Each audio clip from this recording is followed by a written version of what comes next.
Que faire, chers amis, si nous tombons dans le péché, après avoir pris notre place de mort à la croix? C'est bien là le point le plus critique. Par-dessus tout, il nous faut bien sûr être honnête avec Dieu et appeler le péché par son vrai nom, péché, sans essayer de l'excuser ou de l'atténuer, ni de réconcilier notre chute avec notre expérience passée. Nous aurons toujours besoin de 1 Jean 1,9. Lorsque nous aurons confessé notre péché, quel qu'il soit, il nous faudra simplement reprendre notre place de crucifié avec Christ et demander à Dieu de nous attirer dans une communion plus intime avec lui-même et de nous garder continuellement par la puissance de sa vie en nous. Ce n'est qu'à partir du moment où nous réalisons notre union avec Christ dans sa mort qu'il nous devient vraiment possible de croître dans la grâce. Car c'est la vie divine qui doit croître, tandis que la vie terrestre est continuellement livrée à la mort. Prenons garde en rendant témoignage de ne pas proclamer « je suis mort », car c'est attirer l'attention sur soi-même. C'est le moi sous une forme subtile. Parlons du Seigneur et de tout ce qu'il est, mais c'est à lui de rendre témoignage de ce qu'il a fait pour nous. Accueillons aussi avec empressement toute critique, qu'elle soit formulée avec bonté ou non. C'est ainsi que nous apprendrons à mieux nous connaître nous-mêmes, ce qui nous poussera à chercher une délivrance plus profonde.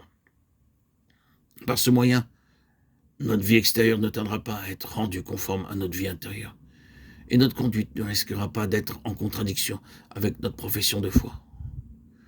Gardons-nous de dogmatiser sur la vérité spirituelle. Si Dieu rend témoignage à la réalité de notre expérience, nous n'aurons pas besoin d'en parler beaucoup nous-mêmes. 1 Corinthiens 8,2 est toujours vrai. Ne recherchons jamais les expériences, mais abandonnons-nous entre les mains de Dieu afin qu'il agisse à notre égard comme il lui plaira, nous conduisant dans le chemin qu'il jugera bon pour nous. Faisons attention de ne pas sortir du repos de notre âme en cherchant de nouvelles bénédictions. Dieu ne peut pas agir pendant que nous sommes anxieux, inquiets, même s'il s'agit de notre vie spirituelle. Prenons Dieu au mot. Comptons sur sa parole.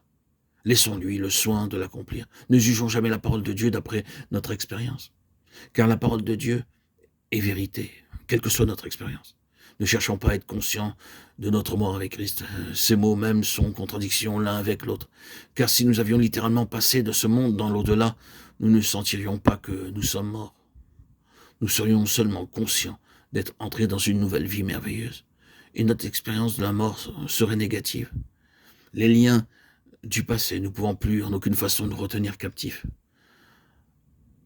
Prenons garde de ne pas appuyer notre foi sur l'attitude que nous avons prise par rapport à notre mort avec Christ, mais sur le Dieu qui agit, faisant que cette attitude se transforme en réalité.